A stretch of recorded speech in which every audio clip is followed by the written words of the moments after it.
Digital Dissection, a nerd podcast, can at times contain adult language and themes.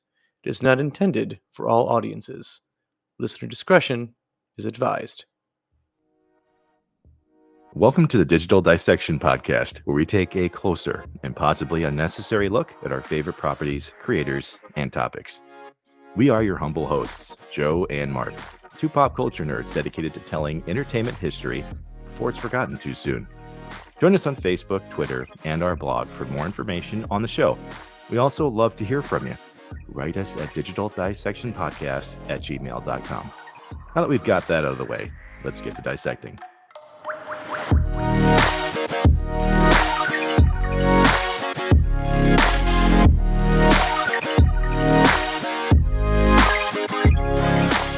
You know, Joe, it'll never beat the first time that the record button, back when we used Zoom and it flashed. wasn't there like a little countdown too? Like a hey, we once like you are being recorded. Yeah. You are being recorded. Yes, it's like a very nice NSA letting you know that you're officially being watched. But Yeah. now that we've switched to Google, it's just a nice little bing. Yeah. Yeah. Oh, I'm sorry, up a dung. We can't say Bing with Google. Those are different things. Yes, it is. And speaking of different things, Yeah. I'm excited to show you Assassin's some of our Creed brand 3. new city gameplay. Yeah. So we're gonna be doing a slightly different format this year with the show. We've said goodbye to side stitches. Those are now officially a thing of the past since season 1 is in the books. And we're gonna try a few new things. And one thing that we're going to do is just go over some retro replays. So we're featuring some old video games we used to play. And in some cases, some games that remastered and we bought them twice on top of the first time we bought them. This is one of those games. The difference is, though, like when we would review games, it's like, yes, we'd talk about appreciation, we'd break them down and everything. But what we didn't typically do was actually kind of go into it like the gaming magazines of old, which is kind of what we were looking for, picking out criteria, and actually giving a rating to a game, right? Because if somebody listened to our review, it's like you're going to listen to an hour review of a game and then still not know what our number is that we attach to it. That's true. We would just talk about the game for a long time and be like, yeah, great game. See you next time. Yeah. Yeah. Love this game. I loved every minute of it, but you're gonna have to fast forward a bit if you want to know exactly what we thought. Yeah, I mean, so for the ease of the viewer, yeah, we're gonna Yes. definitely we're gonna be just as informative, though, from a historical perspective, because that's what we do. We love Yeah. to do that. So I don't know. It's part of the fun looking back and remembering fondly upon our slightly younger selves. Are slightly younger, but also far heavier selves, as Joe and Yes. I have mentioned. Joe and I constituted an extra person when Assassin's Creed 3 first came out. This is true. During that time, I was a first-year teacher at a Catholic school, not making a lot of money, so my diet was mostly Mountain Dew and cheap fast food, and you can imagine what happened shortly after I started teaching. Those decisions, they add up quickly, and Yeah. they take a lot longer to wear off. But yeah, Ah, the world yeah. the world of 2012, Joe. If we can once again hop into our DeLorean, which is now going to be electric because it's coming back. Yeah, that's true. Bringing that back too. So why not bring back Assassin's Creed 3 in 2012? So like I said for me, this time in my life was I felt like the first time where I was like truly on my own and expected to kind of just know what to do with my life. Like I'm fresh out of college. I have moved away from my college town. I don't live in my hometown. I moved to a city where I literally don't know anyone. And I am like really by myself. And I have this teeny tiny apartment that was advertised as quaint by the realty group that owned it.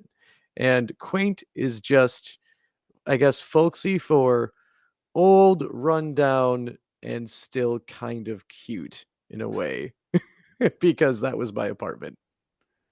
Oh, and as legendary as it was, this was actually just about the same life journey for me at that point because we had just moved to an apartment that you know the wife and I had Mhm, staked out, um, and we moved further away from our family. So we were kind of in this literal like bubble because if you remember, I lived like where the glaciers literally cut through Wisconsin. So there's like all mhm. these tall hills around us. Like you barely even got cell signal there. So um, oddly enough, this is the time period in 2012 where I actually played like the most amount of video games Mhm, that I have in the last like 20 years. And so 2012 was a very special year, and not just because of Assassin's Creed 3, but that's that's just telling you a little bit of that. Now, as far as the franchise of Assassin's Creed, like mhm. where was it at in 2012, Joe? So in 2012, I would say thriving. And you just got off of 3 main video games, hanging out with Ezio Auditore, and you spent 2 of those 3 games in Italy, during the Renaissance, and the last, you moved back to the game's roots, where Altair was hanging out in the Middle East. So we basically have this incredibly smooth, suave, well established assassin that we've been playing with for the past 3 games. And it was kind of like this completed journey we just had with Ezio. We literally see him born in Assassin's Creed 2. We see him grow up this basically a wealthy noble, have his family killed in front of him, and then we have what turns out as a kind of a revenge story into him finding a bigger purpose in his life. And then you see him figure out that purpose and kind of figuring out that, you know what? My purpose was literally just a stepping stone in a bigger piece of a story. I think I'm done. And we get to see him retire quietly and end up passing away in Embers, the short film. Yeah, it was very poetic, and I remember Hmm. seeing this one piece of artwork that someone made right after the series wrapped, or at least the Ezio series wrapped, and it said for Assassin's Creed 2, Revenge, Hmm. for Brotherhood it said Justice, and for Revelations I think it said Meaning. Like That's pretty like fitting. yeah That's perfect, yeah. yeah that's It's what like I wow. said in 3 words. Great job. Well, it's like somebody just took, roughly about 100 hours of gaming for me, and Mhm. they summed it up in 3 words, and I can't argue that. Yeah, this is like the guy who went on, I think, After Lincoln at the Gettysburg Address, and he's like, "How did this guy have a better speech in, like, 10 minutes than I had in 4 hours?" Yeah, it's like, "Come on!" "You're Like, kidding me? He wrote this on a napkin?" oh my He didn't god. write it entirely on a napkin, but anyway, Yeah, history, Assassin's Creed's playground. pretty much, and at Yeah. this point, we it's like you mentioned, we went through the entire life and times of Ezio Auditore, and so Mhm. by the time you get to Embers, he's just sitting on that park bench and does his best, Lethal Weapon and "Getting old for this shit." And If and only then he could have said we could have had Roger Craig Smith say that at least once. yeah. Between Revelations and Embers, it just ugh. I remember, during a panel, he actually did Ezio talking about going through puberty, and, and and I think the exact line was something like where he goes, "My body, it's changing, it's strange." So, it's been explored, but Oh, yeah. yes, we were at Mhm, the end of a fun trilogy. We were at the mhm. end of a combat system that, a lot of us got used to playing, Yeah. that had been refined over those 3 titles, so by the end of Mhm. it, you're like a one-man army killing machine. Yep.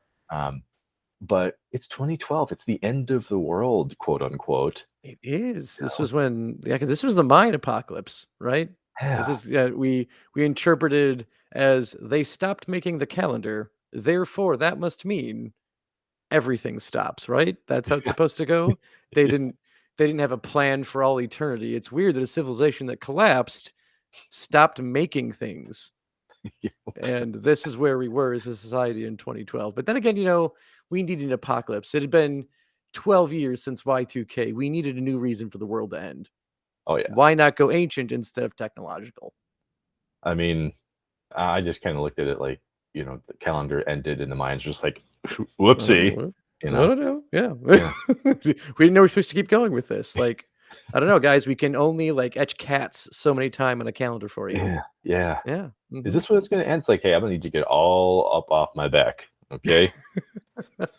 Yep. This is when it's going to end.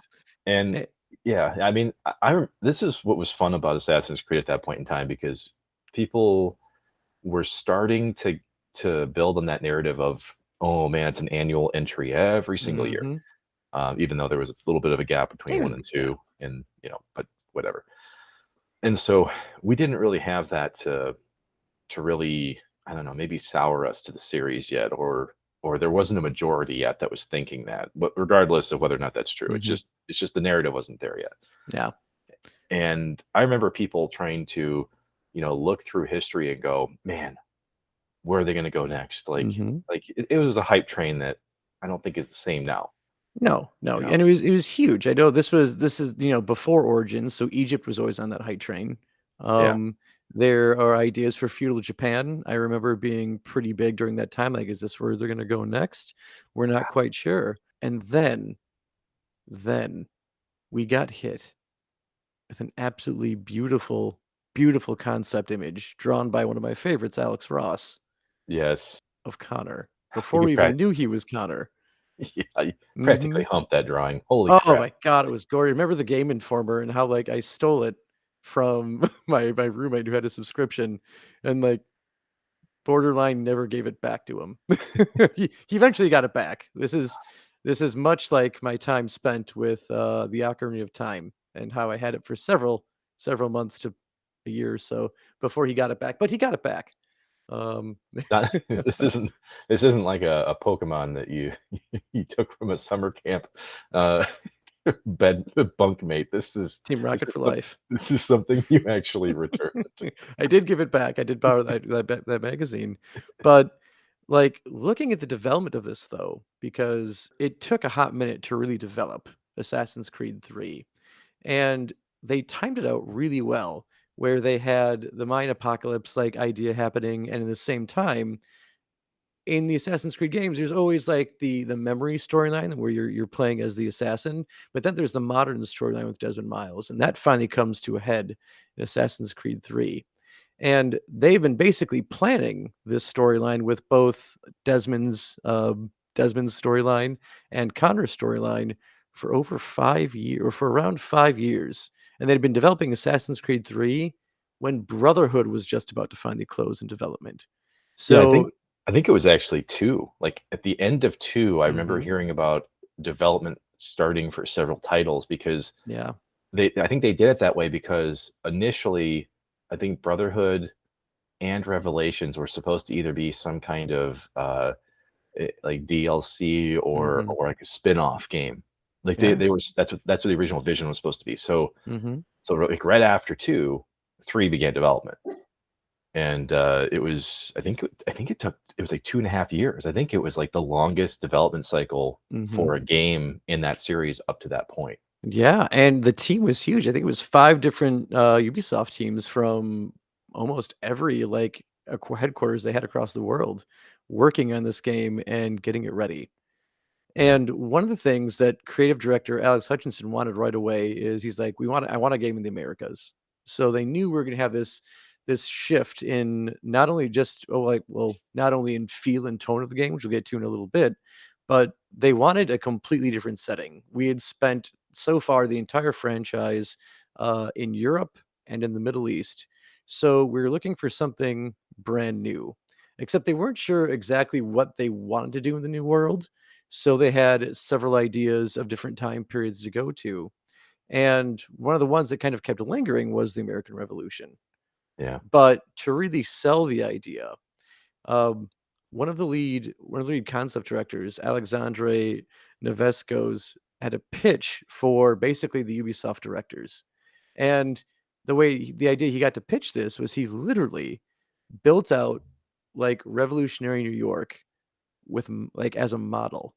like literal physical models that he had set out and had these different scenes from the video game that he wanted to set up with the revolution. And they brought together literally anyone and everyone they could to build this tiny little model. I believe one of the people on it had talked about how she'd used like basically things she'd learned for cake decorating to make this thing. And they shot it at times where they had someone sitting on a skateboard with a camera running past scenes to kind of show the directors what was going on. Hmm. And they ate it up. The heads of Ubisoft like, "This is perfect. If this is what your idea of what the world is going to look like and where it's going to be set, like, you've got us sold." And it was that along with ideas of, like, we get to meet George Washington, go sailing, and go hunting in the wilderness, like, fucking hell, sign me up. Like, this is where we wanna be.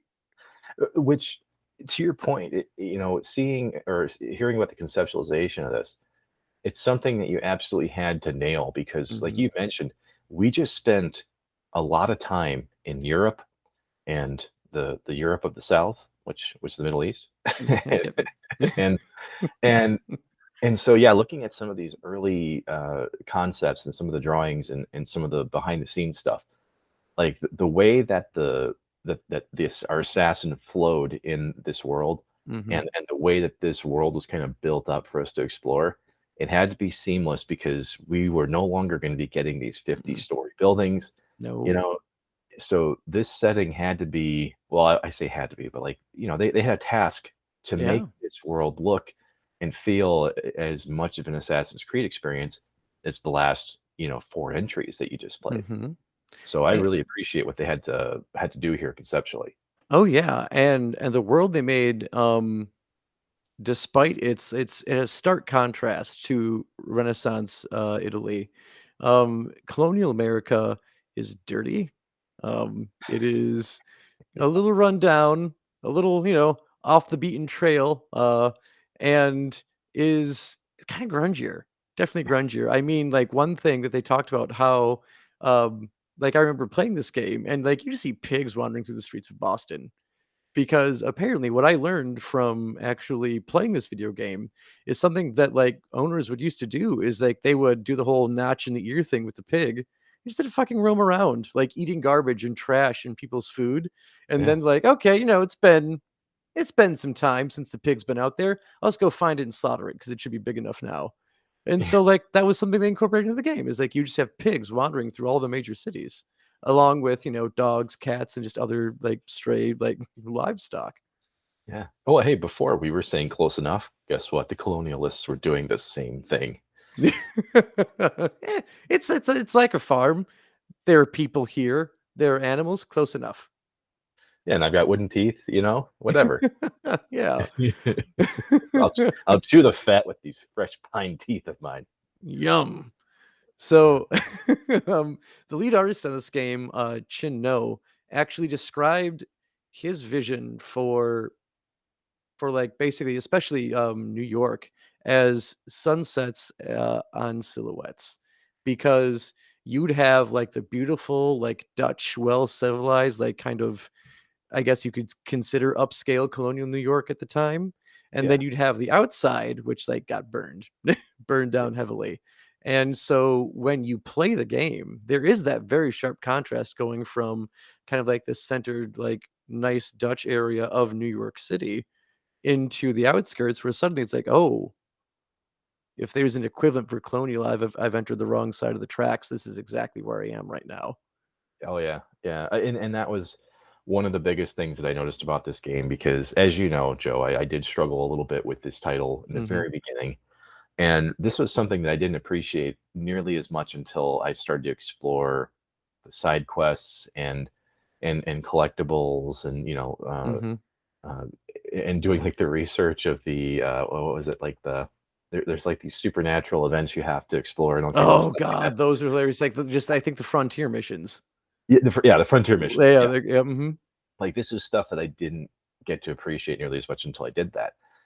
Because this is something about the game that, yeah, there's a very stark contrast, like you mentioned, but this is also one of those times where you will be exploring an area and you'll just stop and let the camera pan, mhm. and you'll just see. like a mountain in the distance, or you'll see like a huge outcropping, side of a hill or Yeah. something.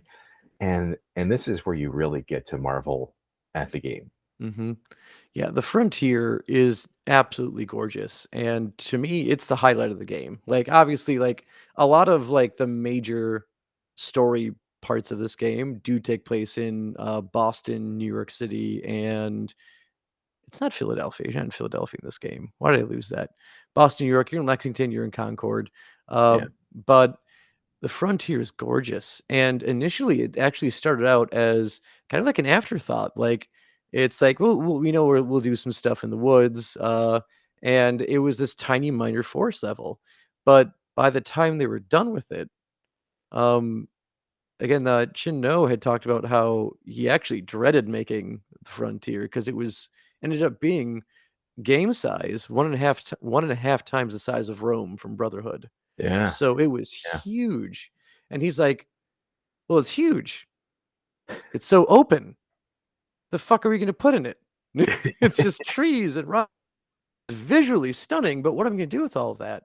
So this is where, like, all of the wildlife really comes in, is because you have, what is it? Like, at least 20 species that you can hunt in this game and interact with running around. Plus they have, I think for the first time, a truly, like, impactful interactive weather system in the game. Yeah, Now, it's not like, some games where it's completely random, where depending on, like, you could both be people in the same point in time in the story, playing on different consoles and have different weather. It's not that. But yeah, during certain parts of the story that take place in the winter, when you're running in the snow, let's say like in Boston, versus running in the snow in the wilderness, and suddenly like, "Oh, this is fresh powder. It's not pat yeah. down. You feel Nothing's the been drag. through here." You're Yeah, dragging as you're trying to run away from enemies. But what's also nice about the game is that not only are you affected by that weather, but at least like everything is affected by that weather. So if you're getting chased, they do slow down too. They're not just inexplicably faster through the snow. yeah.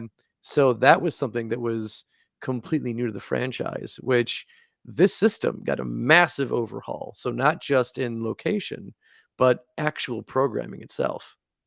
Yeah, like, dynamism is kind of what comes to mind for me here. Mhm. When you look at just the amount of movements that Connor has compared to like Ezio, for example. Mhm. Free running has been a fun mechanic since the beginning of Assassin's Creed, right? But Mhm. it's pretty much run until you hit something and then you go up and you Yep. start climbing, right? Mhm. In this in this game, like free running actually felt like a fluid motion. Like Mhm. the way that Connor moves with the environment is how, like, it's like watching a dance almost. Like Yeah. the way that his animations begin when Mhm. he starts to run and he interacts with something, like his body shifts a specific way, and so it's a totally different experience with regards to that. Um, and I mean the programming was there to make all these new animations. So Yeah. I mean it was a triumph, I think, in that development cycle. Yeah, absolutely. And like all the Assassin's Creed games really try and go out of their way to have things be accurate, whether that be cultures, civilizations, settings, but also the way like their characters move. In this game specifically, they had parkour and free running consults, and they would watch the gameplay and they'd be like, "Connor runs how we want to run. His Yeah, form is fantastic with the way he absorbs a fall, the way he's moving up buildings and moving through trees." Which in this game, which again was an absolute first for the franchise, being able to free run through trees and wilderness as fluidly as Connor does in yeah. this game. It's true. So It's true because you remember watching Ezio in like two, where he's running is almost like he's trying to push thick air, you know, like he's like like his swimming in the yeah, atmosphere. yeah, like his hands are like wide open and like it's like he's pushing off of like invisible Legos to get somewhere. Mhm. Yeah. Like this is a totally different look where his back is actually like straightened and he's Mhm. he's running, what do they call it, chin to hip, proper running. Like Yeah. he Mhm. actually looks like an athlete, and he should be, you know? Mhm.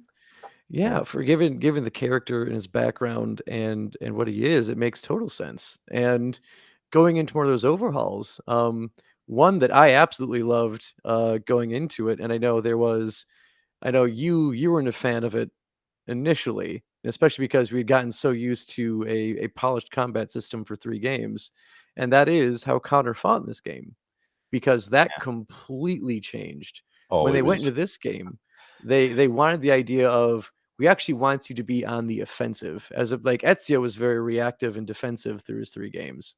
So, like, nope, we want Connor to actually attack and be able to still react defensively, but we want the players to actually feel aggressive in this game. well, and you go like as Ezio and even Altair, the draw of the original games was the counter system, Mhm. right? Like the counter animations were very violent, they were very cool. So like you wanted to wait until somebody tried to attack you Yeah. and Mhm. and then go with it. And they built on that a little bit with Brotherhood and Mhm. Revelations, where Ezio could chain an attack after a counter like that. Yeah. And so, that was like the evolution at that point. But yeah, you're right. Like we go from, you know, almost like I don't know, like hoity-toity master assassin that, sticks his pinky out Mhm. to Connor, who, yeah, like you mentioned, he is built to hurt people. Mhm. He's not gonna sit back and just wait for someone to do Miyagi-Do karate here. Like he's totally, all up in at Cobra Kai life, and he's kicking wholesale ass. And so for me, dude, when I first started playing it, 2012 Mark was a different Mark. I'll put it that way. He was used to the Ezio style of fighting, Mhm. and this new combat system just did not gel with him. Yeah. So, but upon reviewing it and going back and playing it again a couple of years ago, like holy shit, was this one of the most brilliant changes I think they did. Yeah. I mean, I thought you were a one man killing machine in like the Ezio trilogy. Mhm. Like, no, that truly began with Connor. Oh, yeah. Like, when the counter system was incredibly simplified for this. So, basically, this is where you get, like, Ezio, like, you had to have, like, a fine, like, small, tiny window to time your counter in, but as Yeah, soon as you see the other enemies attacking, you hit and hold square, and yeah, then they hit you while you're blocking for that counter, and then you can choose any of the other 4 attack commands yeah. to, like, really decide how Connor's gonna fuck this guy up. Oh god, yes. And, oh, it was so, like, rewarding with, like, either, like, the tomahawk, the heavy weapon kills, the firearm kills when he could start, like, because you could also this was the first game where you could truly dual wield anything, It's yeah. because he's got his tomahawk, his hidden blade can, swivel and become a knife, he Mhm. can dual wield pistols in this game, and, oh my god, when you got a counter cutscene, then to a chain kill, Yeah. those animations were just so unbelievably rewarding and brutal to watch. Oh, they were totally, and that's once again, that's something I did not appreciate upon my Mhm, first playthrough. 'Cause I mean, the first playthrough, I never once mastered the system. Like, when I first played it, I think I maybe put, like, 25 hours in at most, mhm. and by the end of it, it's like, yep, I got to the end of the game, but I was still trying to play Connor as an Ezio, Yeah. and it just didn't I did not have a good time with it. And then it wasn't until I revisited it a couple years later and then truly, like, said, "Yep, I'm gonna figure out how to play, and Mhm. I'm gonna get this down, I get the timing down." And once I did, holy shit, it was a totally different experience. And yeah, I kinda felt bad. I felt bad about it. So, I mean, Mhm. it's because it's really recognizing game at that point, right? Yeah. Like, not to be a pun either, but it's like it's recognizing just how much they changed, knowing they had a good game Mhm. and evolving it, you know? So if anything, that's like my biggest takeaway from like the pre-world of Assassin's Creed 3 was like, we're already winning awards and selling a ton of games, Yep. and we're finding a way to do it better already. Yeah. So Which, I mean, very bold to, like, again, like, I know, like, as a franchise as a whole, again, we talked about that criticism of, like, pumping out a game, like, every year or every other year, it seemed like. And here they are basically saying, "We have a winning formula, but we're not gonna rest on it. We can't just do the same thing over again." yeah, And that's what they really wanted to drive home with Assassin's Creed 3. So we've got the Anvil 3 game engine, which allows for the new combat system. We also have a new stealth system where Connor can hide into different stalking areas a lot easier and more frequently than anything in the past. But also, something that was completely, absolutely brand new was naval combat in this game.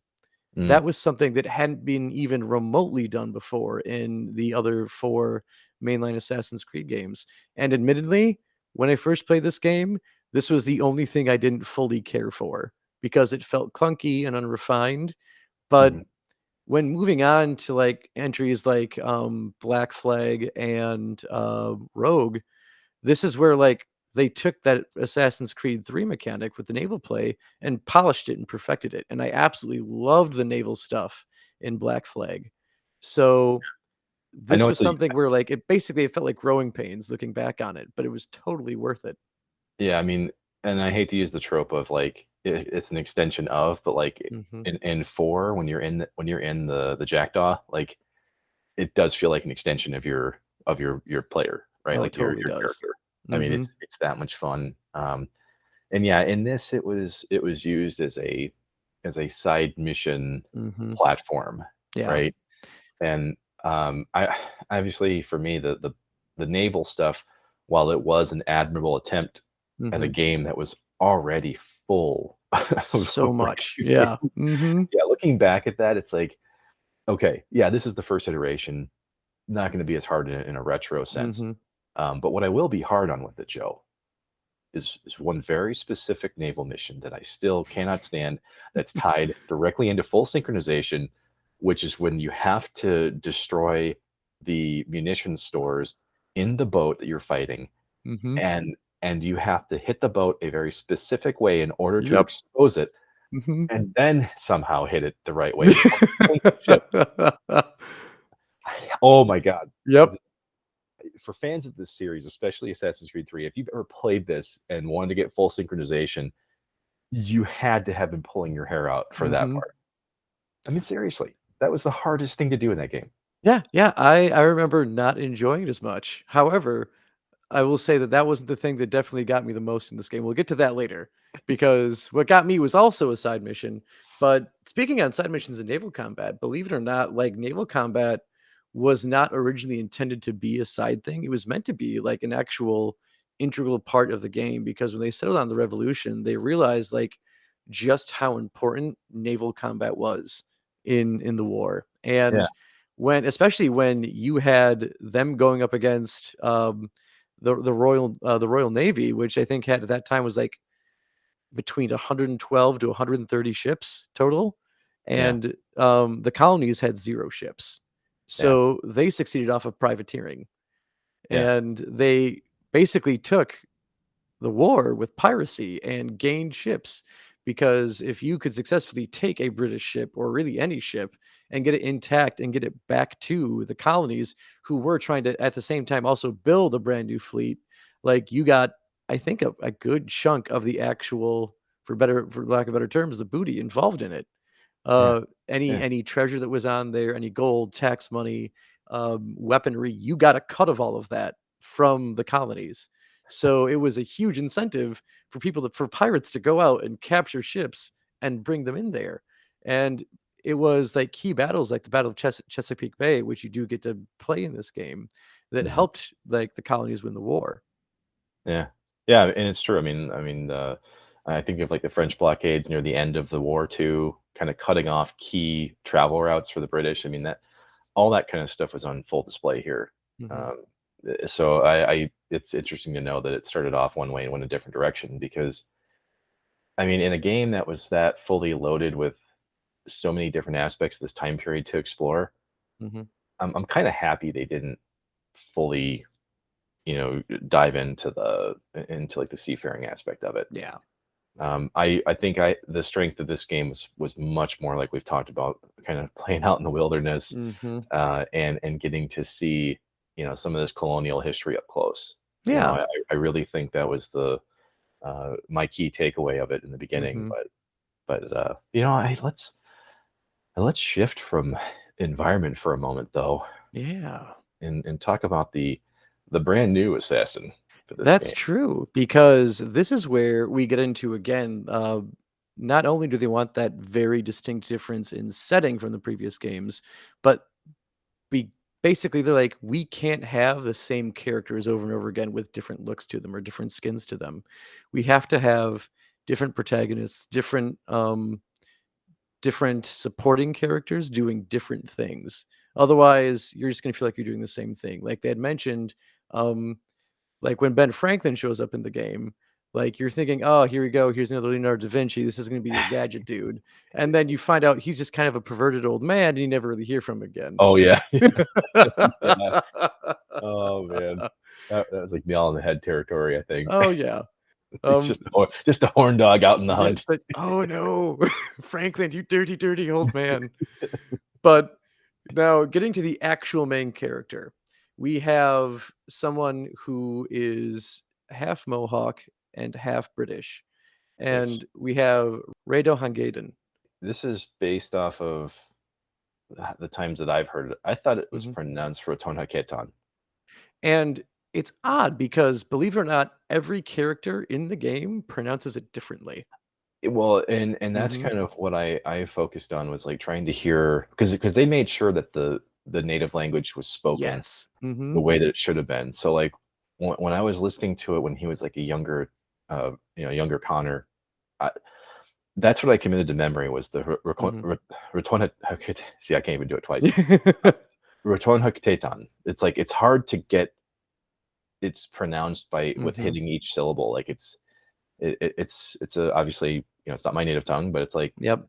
either way, it's a cool name to look at. I always Yeah. admired it. I always thought it was a cool because what was it? Because remember when we were talking about the literal meanings of the names? Mhm. Uh, his name stood for like lone wolf, didn't it? No, Connors actually is the what is actually attributed to Lone Wolf. Wolf. That's right. Yes, his Mohawk name, um, which again, the pronunciation is different in each character. Basically, depending on who you talk to in the game, pronounces his name differently because the way you said it is how I think it's the tribe mother says it. She Yeah, Return pronounces it that Haktetan. way, Yeah, and I think his mother. Zio, pronounces it similar to it differently, but then you have his best friend of the game, Kanandoko, and he was actually of everyone there, he was actually Mohawk, and I think he's also the one who actually, helped other actors try and actually achieve the Mohawk dialect and pronunciation, while they were there, and when you have him come in, not him, but basically what Connor's name, Redohan Gaydon, means a life that is scratched, which interesting. when you look at Connor as a character, that is an incredibly, like, completely befitting meaning for who he is and what he has to go through in this game. Because Connor is compared to, like, we have, like, Ezio, who is this suave, well-planned, thought out, and very well brought up character. Not well brought up, but had a very well upbringing with his parents.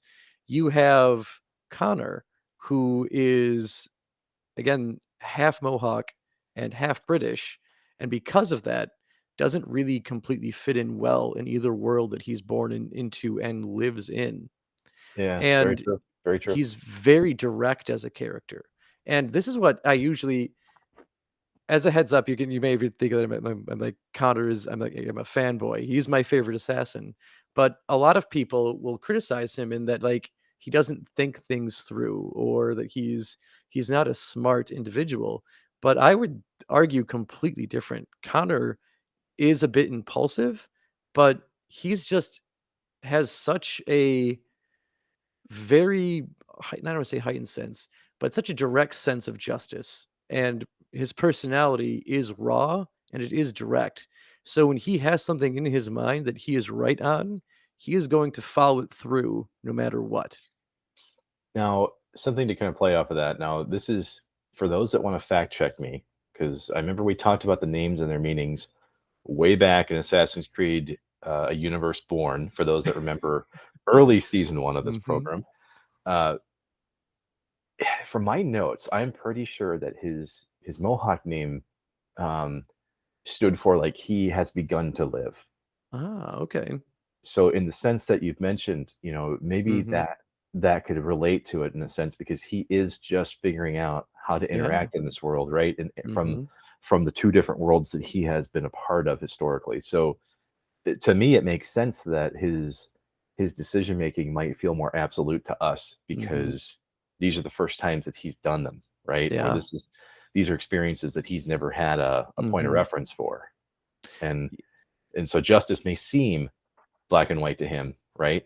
Yeah.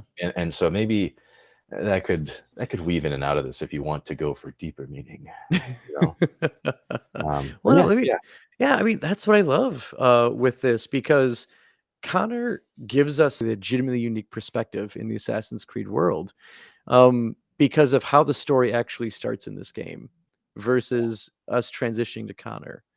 Because for those of one of the biggest again, one of the coolest things about this game that people also didn't quite like is that you spent probably a good 2 plus hours playing as Haytham Kenway at the start of the yes. story.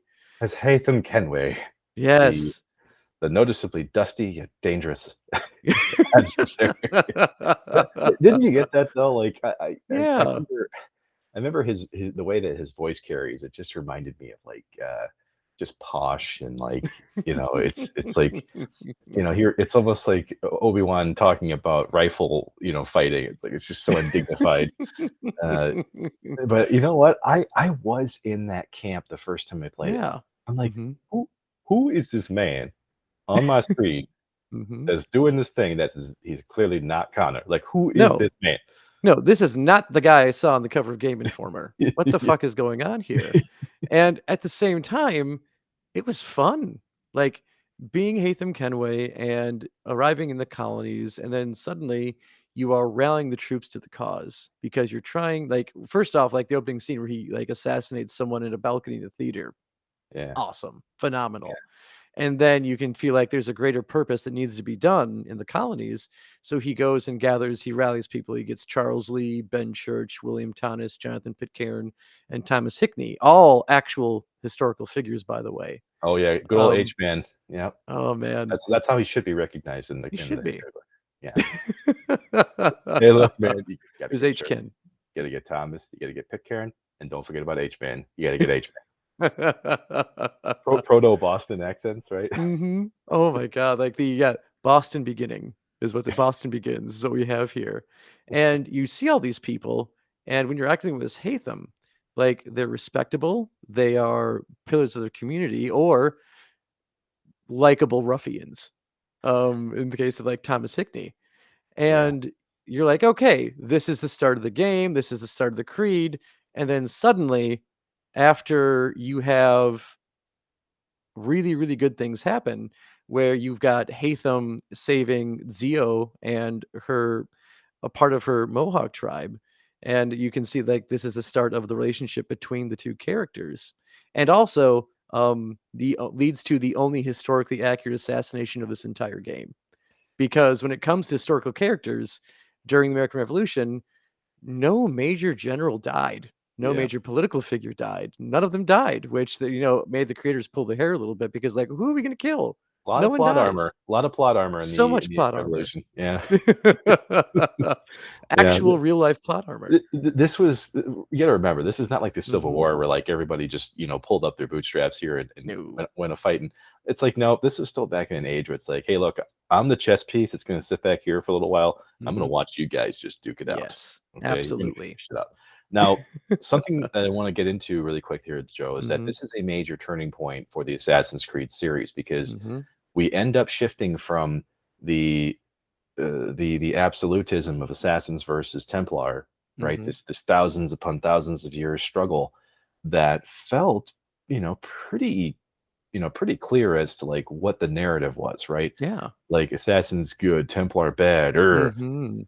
but now we're starting to blend lines a little bit, you know. Yeah. We're, We we're are. and It's Hatham's a bridge to that, you know. Mhm. Like you actually kind of find yourself liking Hatham. Like he's got some redeemable qualities He does. despite yeah, despite doing some bad things. Yeah. Um, but this is when that narrative begins and it carries through for like Mhm. the next like 5 or 6 games in the Yeah. series where like your ambiguity is off the charts. Completely, because, like, after we kill Braddock, again, the only legitimate, like, historically accurate assassination in the game, um, we're like, "Okay, things are established, we're settled, things are great. May the Father of understanding guide us." Like, "Oh, Yes. what the shit just happened? Yes. What the hell just happened? I just played 2 hours as a Templar? What is going on?" And, Fuck like, you yes. had, like, small hints started happening because you can see that, like, on Hatham's, on his Spalder, you can see the assassin's logo, but it's, like, Yes. obscured. And it's Yes. like, well, maybe he's just hiding, and he just doesn't want people to know he's an assassin, but it turns out, nah, he just used to be one and didn't like it anymore. Yeah, me no likey. Yeah. No. And there's a very good reason for it, which Mhm. I mean, technically it's not not the focus of today's conversation, but there's No. there's very good reasons for that. And Mhm. you know what? Maybe we'll get there. We'll see how things go. Absolutely. We'll see how things shape up. Yeah. But now we shift perspectives to young Connor hanging out in the woods with his mother, and basically in this time of the game, you're learning game mechanics a lot more Yeah. because when we were with Hatham, like we got used to the new combat system a little bit and a little bit of the free running, but here we get used to like the hunting mechanic that's introduced in the game and is really, in my mind, one of the more fun parts of this game because I cannot count or begin even to fathom how many beavers I killed in this game. Oh, the beaver killing. Just Yeah. because one, their pelts are worth the most in the game, but on top of that, the weird noise they make when they go down. Yeah. It's like, like like, I've never actually heard a beaver in my real life, but if No, they make that sound, that's the closest I could probably ever get to, like, I think I'm gonna kill the animal for the sake of killing the animal, and I would that's never a- do that, but yeah. maybe at least threaten it so it'd make the sound and make it think I, its life is in danger, then leave it I be. I was gonna say not maybe not kill the beaver, but at least Not back gonna it into kill a it. corner and and shout expletives and just see what happens. Yeah, maybe pull a knife, and it'll just out of afraid, go, "Wah." "Okay, we're good. We're good, sir. You know what? Yeah, Here's some salty wood for you. I know you like that flavor. Sorry about this. I'm gonna go. We'll see you next week." it is a good point that the mechanics you have to explore because it's Mhm. all brand new. These are things that we had absolutely like no priming Yeah. whatsoever coming into this, and it also is a way of showing how his community lived at that time too. Yeah.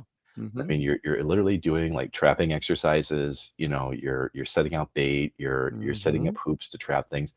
Uh, and all of that felt it felt like a day in the life, Yeah. so it was not so much, oh, this is just standard tutorial where you press a button Mhm. and thing happen. It's like no, no, no, it's like you're actually getting to see real life mixed with with this fictional tale. And so I really did want to it feels so strange to talk about this game Mhm. this way based on how you and I first met, and Yeah. you're like, "Dude, you hate Assassin's Creed 3?" And I'm like, "Dude, I can't stand it. I'm sorry." And I didn't get it. I'm like, "I love Assassin's Creed 3. I I had Ezio absolutely in my love it." eyes. Ezio was Yeah. there. He's Mhm. looking at me, Joe. Like, "You, look at him. Look at me. Look at him again. Now look at me. This is where you want to be." And it's like, I did. I loved Ezio. I'm Mhm. still a hardcore Ezio Oh, fanboy, yeah. okay? If Roger Craig Smith ever wants to accept our invite, he can One come on day, in, we'll get him. I But believe in us. well, But but as you're yeah, saying, like, to the credit of, like, like you say, a day in the life, like, they had, um, consults and people from the Mohawk Nation coming in and showing them, like, the traditions and, traditions that were held then and how they're still held around now, and yeah, as well as, like, the style of houses they live in, what the clothing looked like. So, Ubisoft had this brilliant blueprint of Mohawk life in, like, the northern east part of the United States. mhm, And it's at this point when you're used to it now, a day in the life, we can see young Connor living with Zio. And then, then Charles Lee shows up, he's so smug. smug and just a downright dick. Yeah, Because he is there to basically scope out the land and basically want it for Templar control and for their overall plan, which we don't quite know yet, We just know they're there because we played as them for 2.5 hours.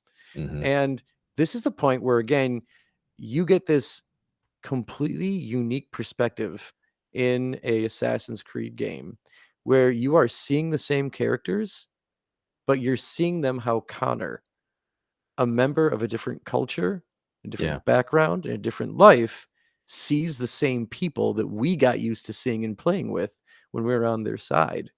And it's not even like we're seeing it's like, oh, I guess Charles Lee's a bad guy now because it turns out he's a Templar. But you see the way he treats Connor and he treats the Mohawk in this game, and you're like, Charles Lee's a bad person. Like you have a completely different mindset. It's not just like he's not a villain for the sake of being a villain. You legitimately hate Charles Lee, the way he refers to calling Connor, he and his ilk completely satisfied with their life in the dirt. Yeah. And you see how much he looks down upon the Mohawk and Yeah. the native nations of the Americas at that time. And you're given legitimate reason as to why you should not like this person. Yeah. Yeah. I mean, I would say it's pretty much reminiscent of a storyline that occurs in The Walking Dead, Mhm. where Negan's second in command like just cannot seem to follow orders, um, and Mhm. and I don't want to ruin it too much because if folks are still watching that show, you may want to actually explore that. But it's true though. It's like it's a standard chain of command issue where Hatham is clearly the one in charge. Hatham's the Mhm. one calling the shots, and then you've got Charles Lee kind of going off on his own Yeah. and really causing some issues. And so, Mhm. and I don't want to say issues in a minimizing way because Yeah. he effectively murders his entire village, and He does. it's just awful. And Mhm. yeah, so I mean, like the stage is set for sure at that point, and unfortunately, as the case is with a lot of Assassin's Creed, it's Mhm. tragedy kind of vaulting people into the Brotherhood before they're ready. Yeah. I And mean, that's what we see with Connor here, and this kind of sets the stage like, okay, this is gonna be another revenge story. yeah, But as the story shapes up, again, this is less a story about revenge and more about, again, in Connor's mind, this is justice, not revenge, because this is an obliteration of people for the sake of them being who they are, especially in that, and that's the mind of Charles Lee in this game. And when you're Connor and like kind of like Ezio watched his family get hanged. And mhm, then you have Connor who is actively trying to save his mother because Ezio, like he was basically held back. He's in a crowd, he can't really do anything. But Connor was right there in the burning long home trying to save his mother and failed. yeah, And so that just, unimaginable amount of weight that's now on him as a character. And after that happens, this is where we actually take a break from being Connor for a while. I think it's the second time you do it, and you go to actually the modern storyline as Desmond, and which also to the case of this game, in my opinion, single-handedly the best game at the modern storyline out of any Assassin's Creed game. Because it's not just Desmond escaping or Desmond on the run, but you get Desmond on the offensive in this game where he's infiltrating the Abstergo, he's going on assassination missions, he is more active in trying to find pieces of Eden instead of just saying like, "Oh, I guess we have to scramble to get it." It's like, "No, I'm gonna get the apple," and he does get an apple, and it's freaking awesome. But when we get back to Connor, we're now in his teenage life. He is in a different he's with, I guess at this point, like a recovering group of Mohawk. And things of course will go not necessarily astray again, but there's hints that bad things are on the way and something needs to change. So we get I think this is where we get a lot more interaction with the den mother of the Mohawk. And it's revealed that specifically Connor's group of Mohawk that he's with have been guarding like a sacred temper that turns out to be a connection to the Forerunner race. That is mhm, also this larger backstory of Assassin's Creed, and that Connor has to find a way to defend it from falling into the hands of Charles Lee and Hatham Kenway. So she sends him on a mission to meet a man named Achilles. yeah. Good old Achilles. Yes, Achilles. That some people who in their first playthrough played so little, somehow brought him back to life. Yes. So when we meet Achilles, and this is right off the bat going into Connor's character, is you have his father is absent, his mother dies, he meets people that absolutely hate him, and then he meets Achilles, hoping to find finally someone who's gonna hate them, or not hate them, finding someone who's gonna help him. Yeah, And he's like, "Get the fuck off my property. Like, I don't want you anywhere near me." And yeah, Connor has to kind of prove that he's worth being trained and being, helped and looked after, with Achilles, for Achilles to even do anything with him. yeah, And yeah. so now we're introduced to actually now a similar mechanic that we've had, and that is the homestead. The homestead basically acts as Monteriggioni from the Assassin's Creed 2, and Part of Monteriggioni is Brotherhood. gone, a part of Brotherhood, but Yeah, it fades in Brotherhood. yeah. Um, It gets kind of destroyed fully at the very beginning, but it gets blown up cameo. good. Yeah, the Yeah. cameo. Yeah, cameo. But anyway, so, you've got Achilles living on this basically rundown homestead or rundown estate. So this is your opportunity to fix up the estate and bring in income so that you can keep earning money in the game. And the way you do that, instead of, by buying banks and businesses and art galleries, is that you basically invite people to work on your homestead with you. You can get, basically lumber workers, miners, you can and miners, like someone who mines, not children. We're not doing child labor in this game. You can get a hunter and seamstresses to work for you in this game and doing things with you. And you have to do small missions to help them work with you. And you do get farmers as well. And here on the frontier, doing a side mission for the farmers, not the frontier, I'm sorry, the homestead. This is where I had to walk away from the game for a while because there's a particular mission for the farmers on the homestead where you have to corral their pigs back into their pen, Yep. and the pigs don't make any fucking sense at all when you try interacting with them. Sometimes they'll just walk at you, they'll walk away from you, they'll suddenly go diagonally, and I'm like, "What are they doing? I can't herd them." And what makes things even worse is that I'm frustrated whenever you make a mistake. Connor gets incredibly frustrated and is like, "Why am I even doing this? Why am I helping these people?" And I'm like, "I don't know, man. I'm losing the plot here. Fuck these pigs. These are farmers. It's their job. They should take care of them." But you I can't because you need to get 100% synchronization. yeah, I remember you and I because you helped me play through some of this to kinda get Mhm. me over the hump, uh, on my original playthrough, and I just remember you being almost, like, spooked to even Like, jump in there. "These fucking pigs again, man. I don't know about this. But Don't know but about it." but then you did it on the first try, and it was like it I was know, like, never what the it was what? never a thing. Are you kidding? This like it felt like hours trying to beat those pigs my first time through, and I Oh, played with you, and it's like, I got in the first try. I'm not that yeah, good. I'm not sure why this happened, but they yeah, did. yeah. And this is how Achilles also came back to life for Mark because he'd done almost none of the homestead missions. He'd only done ones that were kind of like there are a few that like they require as a part of the main storyline, like you have to do this to move the story along. But as soon as you were done doing that, you didn't touch them. It's crazy to However, think it's even possible. It really it but Achilles shows up in these side missions, in these homestead missions, and so when Mark gets to the point where, spoiler alert, Achilles dies in the main story, um, and I go back to do these homestead missions for him, Achilles comes running out of the door to help someone, and we're like, "Wait a second, he's dead, but he's still in here. You know what? It'll be fine. Like, we'll just see him during this and things go back to normal." But then when you beat a homestead mission, Achilles is still hanging out, like, on the front porch in a rocking chair just doing stuff, and we legitimately brought him back from the dead. yeah, I mean, there was at one point where he actually walked over his own grave, Yeah. and and I still can't believe that that's how little I initially played this game. Yep. I mean, it's mind-boggling how that can even happen, Mhm.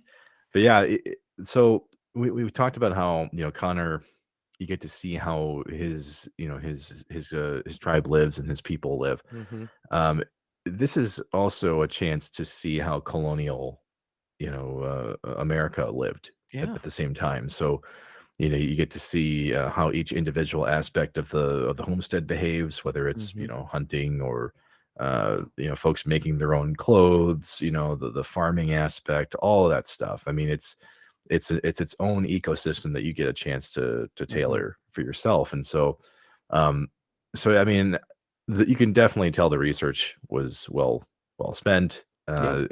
None none of it felt as ridiculous as some aspects of the Ezio trilogy, where it's like a side mission was to just run a letter across town before a timer runs out, and it's like, okay, Mhm. why is the timer important? Yeah.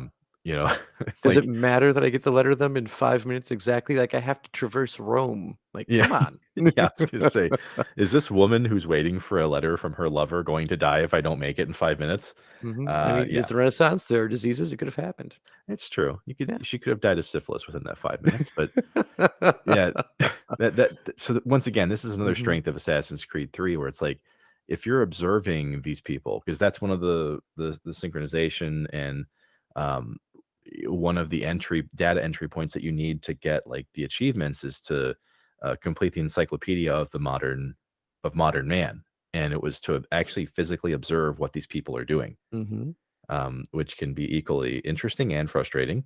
Yep. Um, Sometimes the little triggers are supposed to start things don't always trigger them, and that triggers you in turn. Yep. Sometimes you have to wait literally whole seasons before things actually shift, which can take a while. Oh Um, god, yeah. but yeah, and once again, this is Mhm. a vessel that or well, Connor is the vessel to kind of explore all this. And Mhm. so yeah, it is interesting how the homestead in a way advances the brotherhood, but it also advances Connor Yeah. and his journey and what he goes through. And which kind of puts him Mel Gibson style right into the thick of the revolution. It really Because does. yeah. Yeah, because one of the first things that we get to be a part of as far as, like, the revolution in history in the history goes, is we get to see the Boston Massacre happen. This is during a time when Connor is still proving himself to Achilles, but Achilles is at least letting him sleep in the house and not in, the horse stable anymore.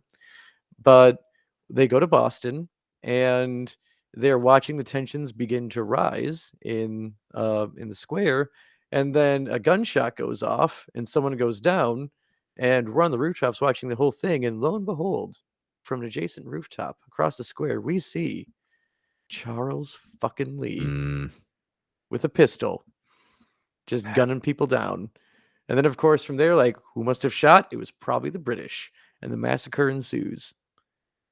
And then at this point, because Charles Lee is with Haytham, Haytham being down on the ground by the British soldiers after things start to go a little crazy, points out that there is a Native American on a rooftop, and that's suspicious during this time because yeah. they're not white. So your attention's brought on Connor, and you have to escape from the area within a certain time period because everything's within certain time periods in Assassin's Creed. You Yeah. get out of there, and after you successfully maneuver that situation, you do like one more what is passed off as like a frontier mission. And in that frontier mission, you're going to grab a package that's literally in a cave in the middle of nowhere. It turns out that's where Achilles has left an assassin's garment for Connor. But we don't know if this was supposed to be like Achilles' like suit that he had left there over the years, or if somehow this old man using a cane has gone in the middle of nowhere after he had this tailored and hid it there for Connor to find. It's one of those two things, both impressive. Um, and it's where we finally hit, I think, really the true Act 3 of the game. Because we had Act 1 as Haytham, Act 2 is young Connor and teenage Connor, and now we hit Act 3. And Yeah. Connor is a fully fledged assassin at this point. Yeah. Oh yeah, he's totally Mhm. he's killed and he will kill again. Darn And right. I think it's important to parse out a couple things here, like you've kind of touched on. Like, yeah, that Hatham definitely powers through Act One. Mhm. We get to see Connor, yeah, really lean into what some people thought was like arrogance about him. Mhm. I don't really know if it was so much arrogance as it was kind of what we mentioned with literally the meaning of his name was that he's just trying to understand the world, right? Yeah. I mean, he's only the sum of his experiences at this point, Mhm.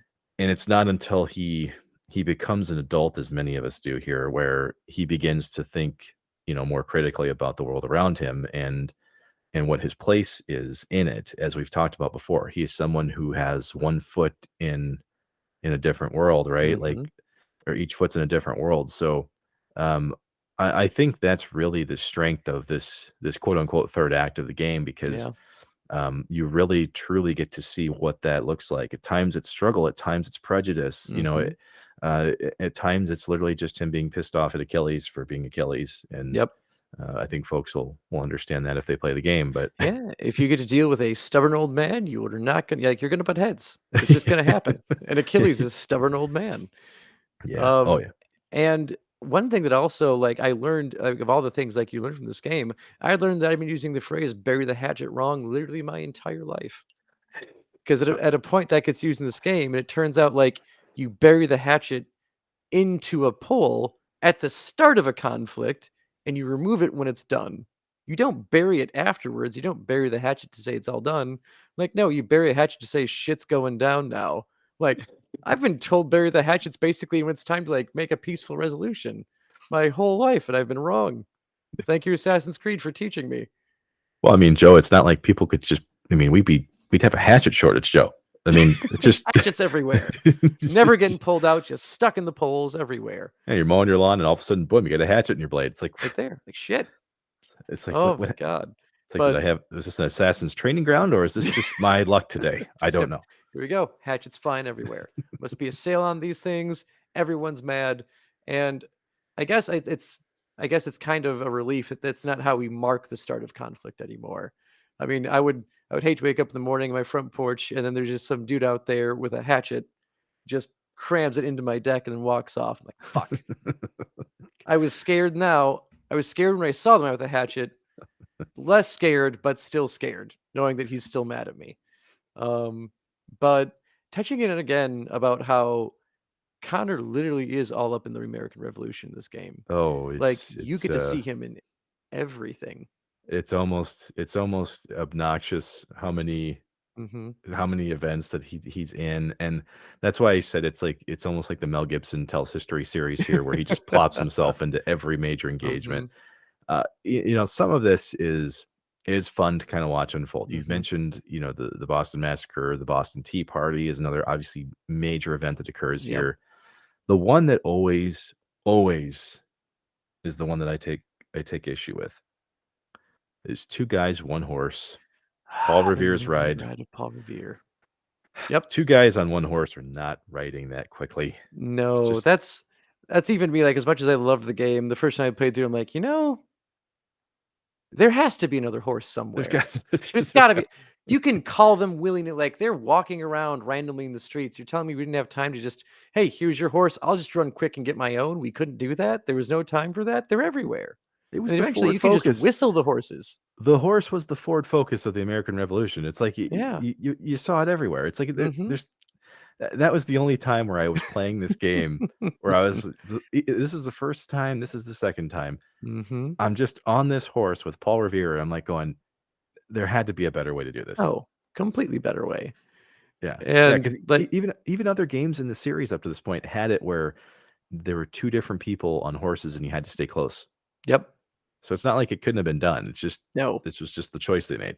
Mhm. I don't know if there's the game's attempt at humor, thinking this would be funny, making Connor again this raw, direct, very forward individual kind of have to, like, I don't know, hold his tongue and suck it up and have someone ride on a horse with him. Um, but because I mean, there's no way that's comfortable. Two people riding on a horse like that? No, no way. You can't sell me on that being comfortable for anyone. But that being the annoying one, looking back on some of my favorite, like, interactions with historical battles in this game, one is definitely the one you see in the original trailer for the game, and that's the Oh, Battle of yes. Bunker Hill when Yeah. you're going after Pitcairn. And God, it was just fun. Like, it was one of the first times where I felt like, in an Assassin's Creed game, like Revelations, you do a really good job of actually, because the game starts from the trailer. Yeah, it Um, does. It does. Whereas in this game, like, you lead up to it like, "Oh my god, this is the trailer. This was that awesome, awesome trailer I saw," except for when they put that weird Coming Home song into the back of it, and it didn't make any sense. No, Um, it was yeah, 2012, Joe. It was mad, 2012. mad, It was. mad times we lived in. You know, it Bad. was the end of the world. We didn't know what was End gonna of the happen. world. We didn't know what to do, so we're going home. But anyway, like, you get to play in it, and it was so much fun. Like, um, again, seeing Connor, like we talked about how, like, one, he's got a foot in two worlds and doesn't really fit in either, because you've got Putnam, who doesn't believe Connor can do it, but like, fuck ahead, try anyway. I don't believe you, you crazy bastard. And then Yeah, even in the trailer, you see Connor walking to the front lines, and they're like colonial soldiers trying to stop him. And he's like, "Fuck off! I'm going to do this. I've got to get this done." And he goes to fight the British. And when you're playing it, and you're basically going from cover point to cover point, and it's exciting because you can see like the British troop lines like actually in formation raising rifles, and you know you're running out of time and yeah, you've got to get to a point quickly, otherwise you're taking damage.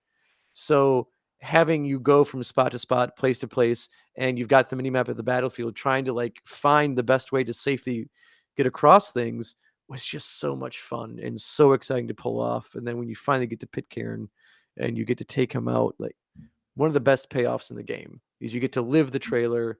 It executed very well, and it was fun in almost in its purest form for me in this game.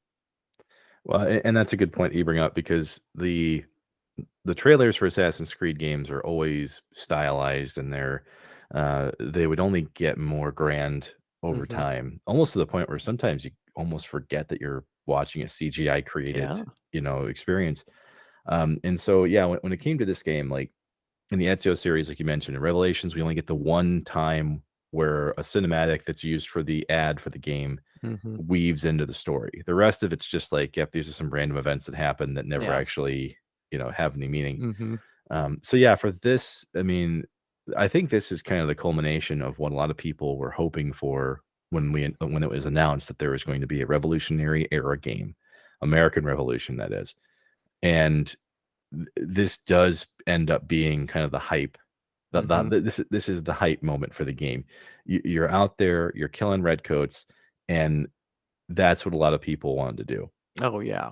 Yeah. Sorry for the contingent of our audience that listens from the UK, Yeah, we by the way. apologize, and we also understand that that was another criticism of the game is this was basically gonna be like a "Rah, rah, go America, like, America, we're just gonna kill them redcoats," but as you play the game, like, you find out, like, yeah, Pitcairn's an issue, but, Charles Lee is, like, as a part of the colonial army, he's one of the higher ups in the colonial army. Um, you've got Ben Church, who's actually, well, I guess he was the colonials and betrayed and went to the British. But Connor's got enemies on both sides of this conflict. Oh, totally. And that's where there is a line from Connor in this game that is beautiful, where he says, "My enemy is not a nation, but a notion." Mm, And or my enemy is a notion, not a nation.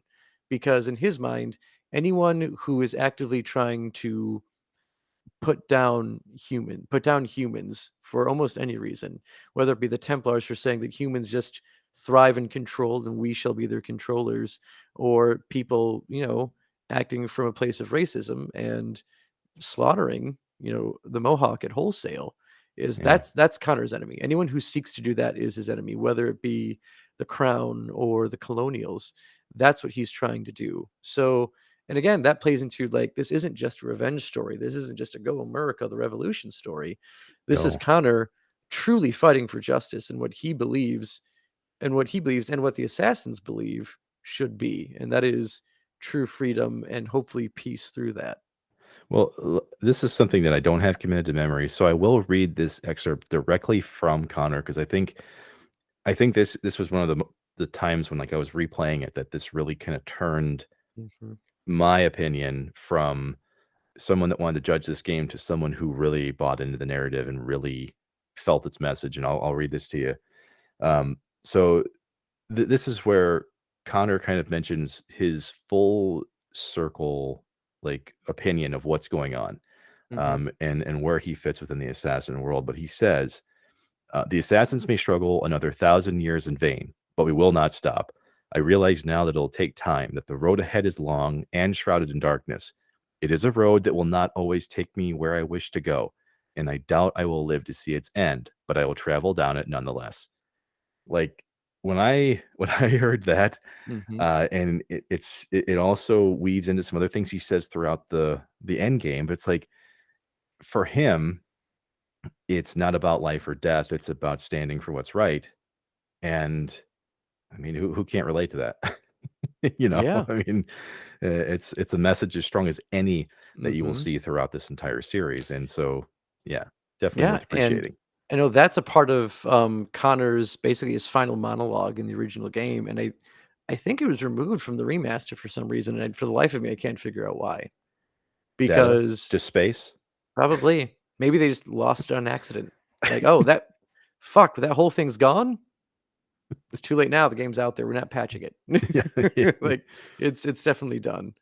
Um, but God, like, this game, like, on top of that, so we've got Connor again really trying to grasp and hold on to the assassin's values because he learns of how much they align with what he truly believes.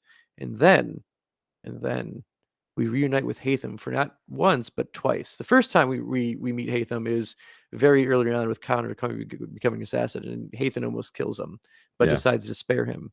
But the second time, they actually have to team up because they're going after Ben Church, and because again, Ben Church was working with Hatham, but then decides, screw the Templars, I'm going to work for the crown. And I'm specifically going to work for the British. So he steals some supplies that he was supposed to be stolen from the colonials and given to the Templars, but now he's going to give them to the British instead. So for a short period of time, Hathan and Connor align. And we get this basically battle of ideals between the assassins and the Templars. And again, for the first time, we're seeing that the Templars actually don't like they do want the same thing as the assassins. And the way Hatham actually puts it for quite a while, it's like, you know what? Not only do they want the same thing, but I think they're kind of right. And not only is Connor struggling with that as a character, but we as the audience struggle with it too.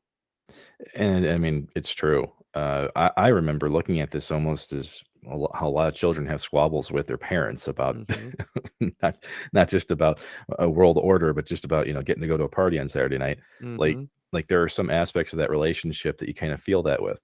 But once again, this is the ambiguity of what Assassin's Creed starts planting in you at this point, at this Mhm. juncture, this crossroads of the series, is that assassins want free will because of free will. Mhm. Templars want freedom, but they want to be able to control how we get to freedom, and that's been the real struggle behind the series to this point. Um, but yeah, it becomes a gray area because there is the Venn diagram of killing to advance your Mhm. narrative, and both the assassins and the Templar do this. Some would say the assassins try to justify their killings, whereas the Templars kill as a means to an end. Yeah. It is a point that I think in some ways muddies the Assassin's Mhm. Creed universe to the point where you as the player never truly know if you're supporting the right side anymore. Mhm. And yeah, it is confusing. It's you can see it's plain on Connor's face. Connor is feeling what you're feeling Mhm. the Completely. entire time. And during that conversation, they bring up a really good, like, historical piece in this too, and actually a quote from Roger Aaron Brown, the man who played Achilles. He had said that the directors, writers, and producers of Assassin's Creed 3 probably know more about American history than most Americans. And it's during this conversation in the church with Hatham and Connor that we really see that like they're not going to hold back over, American history and the truth of it because uh, you've got Hatham bringing up the fact that their people like actually want to be controlled, that they thrive with a strong leader who is going to tell them what to do, and that's what they crave and what they need. And Connor brings up, well, if that's what you think, then your mouth has tasted sour grapes because the people chose Washington. They wanted someone to support freedom. And Hatham immediately cuts him off and says, the people chose nothing. These are a group of men who met in private and made decisions to support their own personal interests. Yeah. Sure, They dressed up with fancy words, but but they still want control nonetheless. And the only difference between me and them is that I don't feign affection. Yeah. And then it's like, yeah, that's true. Like the Continental Congress and all these early meetings with colonial revolutionists, like they weren't inviting the public to this. Like they were closed No. meetings. They were going to be decided by people who owned land and owned businesses and had basically they felt that their interests were the ones being restricted the most, and that's why they wanted the British gone. Not necessarily for the good of the people. And I'm not gonna do like like a complete historical backdrop and say our founding fathers were these awful people. But, I would be remiss to like not say that they definitely had their interests in the forefront of wanting to have it be their own country. Once again, I'm gonna lean on Mel Gibson's history telling here, and it's the idea of, supporting one tyrant 3,000 miles away versus 3,000 tyrants 1 mile away. Yeah. You know, it is true that, Mhm. that this was not just a decision, for Connor to make, it was a country's decision too, quote, unquote, through these founding fathers, and so, yeah, there's a lot of, ideologies at play here that get explored, Mhm.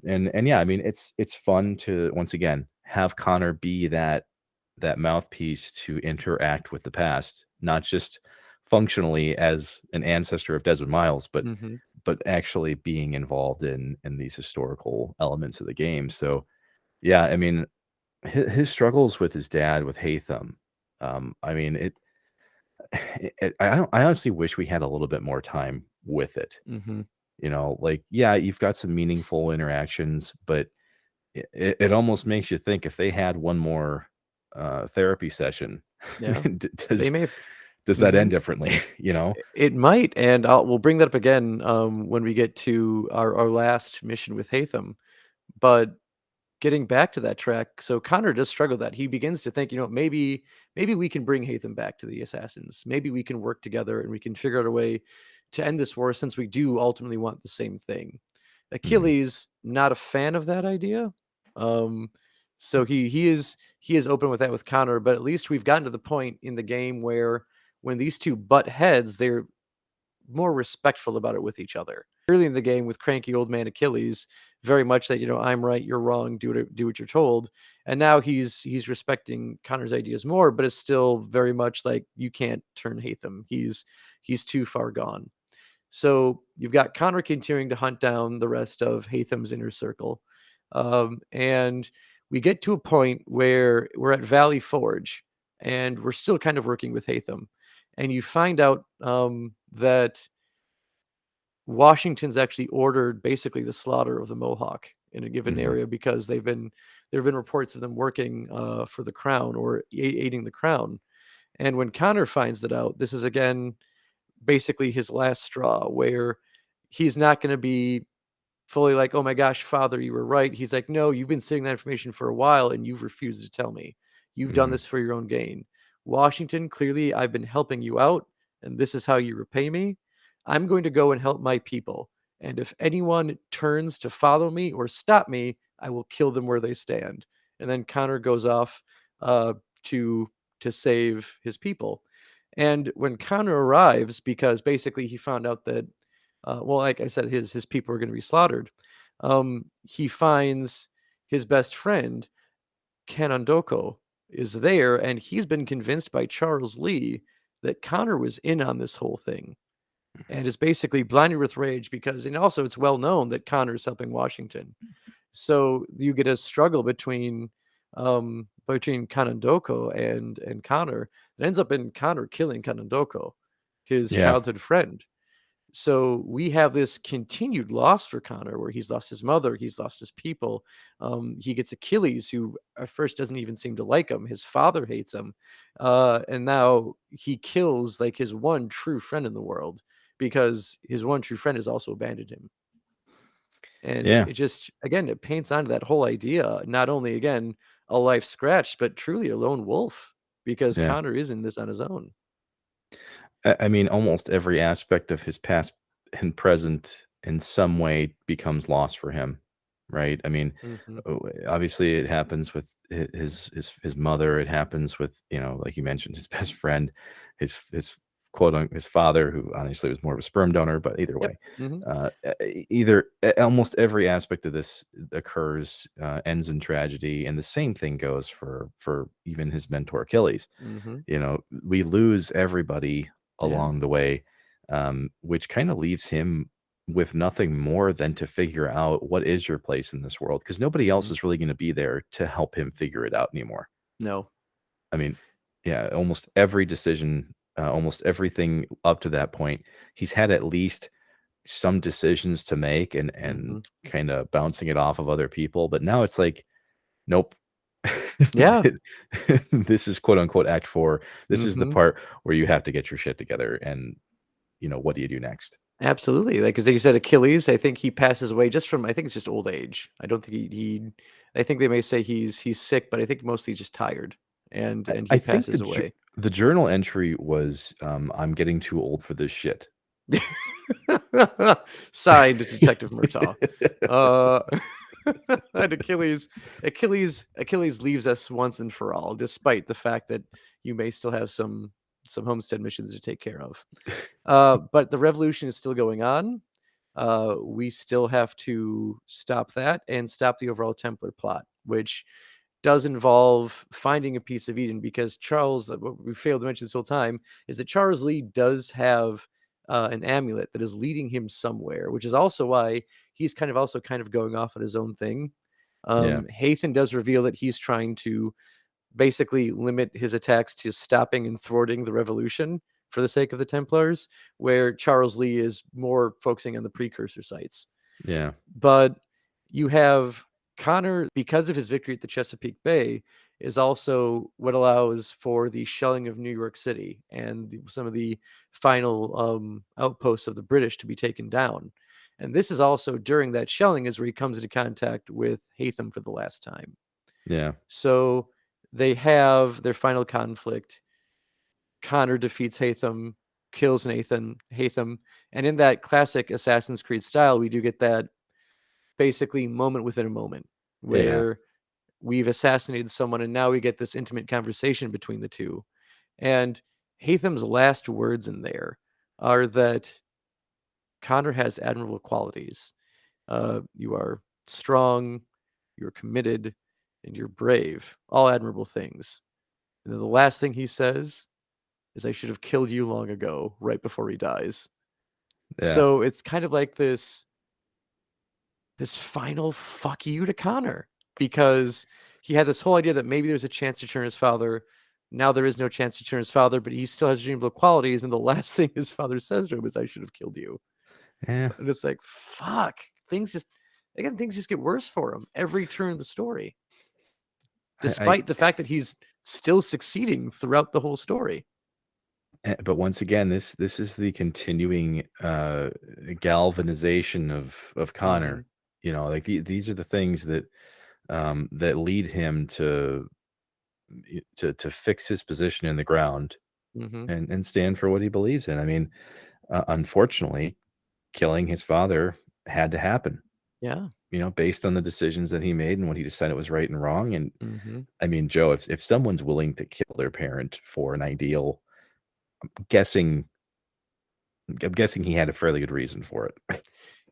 A fairly good reason, or a seemingly good plot device that gets reversed in the next movie very, very poorly. Oh, well, yeah, yeah, Looking at you, Kylo Ren, and you yeah, shitty, shitty sequel trilogy.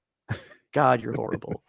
But anyway, um, now that Hatham is gone, the only target left is Charles Lee, the true antagonist of this game, because he was the first character you were really on board with killing. Like, fuck this guy, he needs to get taken out. And you do get this very, very beautiful last fight between the two, basically running through a shipyard, yeah, critically injuring each other, and eventually ending up at a bar and just sitting down and having a drink with each other before Connor finally finishes off Charles Lee. And it is this interesting moment where you can see that they have this out of respect for each other, and that, like, both of them were committed to their cause. Both of them did everything they could to succeed. but at the same time, neither one can walk out of that bar letting the other person live. And Yeah. Connor is the one who gets to walk out of that bar. Yeah, it's reminiscent of, old school WWF where the guys are talking trash backstage and you know that only one person's gonna be walking away from that Rumble, you Yeah, know? and And it's the cream of the crop. That's who it is. yeah, imagine I'm that sorry, if it's the cream yeah, of the the crop. cream. Imagine if Connor just kept Oh pulling out god. cream during that conversation. Oh, Like, that would have been where beautiful. was he like, honestly, where was the Macho Man getting those from? He has no pockets, everything's You tight spandex. I know yeah, he had one hidden in the sweatband, but yeah. even then, how? How did he hide in a sweatband? Who knows? You know It's what? like he Macho Man he's an assassin. He was an it assassin. had to He have had been. hidden who knows how many weapons he had hidden on him if he could hide that many creamer packets on him. That's how you know Joe and I are happy to be back, folks. We are finding a way to reference things that have nothing to do with each other. Mhm. This late in the recording, if you're still listening. Oh man, Uh, yeah. spe Mhm, Once again, though, it's a poetic sequence in a game that's truly full of mhm. plenty of them, and honestly, I think that the Hatham and Connor, finale, I think would have been fine, Yeah. right? I think Mhm. with Charles Lee at this point, it I really think that it should have been more like how Voldemort dies in the Harry Potter books, Yeah. where Harry just wins the duel and he falls over dead. Mhm. Like there's no ethereal disappearance or anything weird. No. It's just body drops and it's dead. Mhm, Like that was one of the only criticisms that I had when I first played it and when I played it again the second time mhm, was that I honestly wished that because Connor is an animal, dude. mhm, This guy is easily one of the most impressive assassins that you'll play in this whole series. I mhm. mean, within the first like 8 games, okay, like I truly believe that, even though I'm an Ezio fanboy. Like he's a blunt instrument. The dude just kills. Mhm. So even though he's like critically injured, and part of me was just like, dude, I just want to see him like rip out Charles Lee's throat with his Yeah. teeth. Like just Just gut this guy. yeah, Ugh. seriously. Mhm, I mean, but and this is where I will turn a little bit here. mhm. It did kind of help like give some finality to his journey and like what he stood for, Mhm. like it's once again poeticism strikes again. It's a decent way to end that Yeah. conflict, you know. Mhm. But yeah, seriously, just like the end of Equilibrium where Christian Bale literally just slices Tay Diggs' face right off. Yeah. Like give me something, just give me Mhm. something brutal Something like that. visceral here. Yeah. Yeah. I mean, But you we can't get s yeah, yeah, no, we get a nice poetic poke, um, and then we get Connor meeting Juno, who figures out that again, he's a cog in the machine. He's a part in an overall plan. And Connor doesn't get it, and he's told that he will and this is probably the only thing that really disappoints me about this game, that truly disappoints me about this game, is when Juno said, "You've played your purpose and you will again," yeah, implying that we're gonna get more of Connor. And yeah, sadly, we never got more than a level in a what started off as basically a portable game that got ported into the PS3 and, the remaster eventually, with Liberation. And I yeah, think he like, you saw him in a memory somehow in Black Flag, but yeah. we never got to be Connor again after this game. It was a teaser that, like I mentioned in the very beginning when I first played it, I was like, Mhm. I don't really care so much about that." But after having played it again and them kinda teasing it, it's like, what was the point? Like, Yeah. eh, this is what I think is actually the continuing hindrance of the Assassin's Creed series is that, Mhm. when you keep doing all of these one-off experiences like this, you are just gonna hamstring having to get like it hamstrings the experience for the next game because then you have to Yep. spend that time getting to know that next person Mhm. when you might still be attached to the one you just got done playing as. Yeah. And that's why the Ezio trilogy I think is still, regarded as one of the best Assassin's Creed experiences because of that. Mhm. And so I think it's at this point it's like why not just revisit it now? Yeah. Find a reason to go back. We can find a reason to go back Absolutely, you can here. find a reason to go back to be Connor again. Yeah. Mhm. Definitely, and I agree with you on that criticism. Like you Mhm. left meat on that bone. You know, you Lots of take meat left. you take that bone, you get a cup of soup, some raw veggies, you can get a stew Mhm. going. Darn Okay, right. Let's get so some counters too. Because we do get the finalization in Desmond's story, and I know, like, I guess one of the other big faults and complaints about the game is that it tried to do so much. It yeah, There is so much new and so much they packed into this game where they probably could have just stretched this storyline out into at least 2 games, where yeah, you could have had Connor take out part of the inner circle and then get to the second game where you've got to finish off Hatham and you've got to finish off Lee.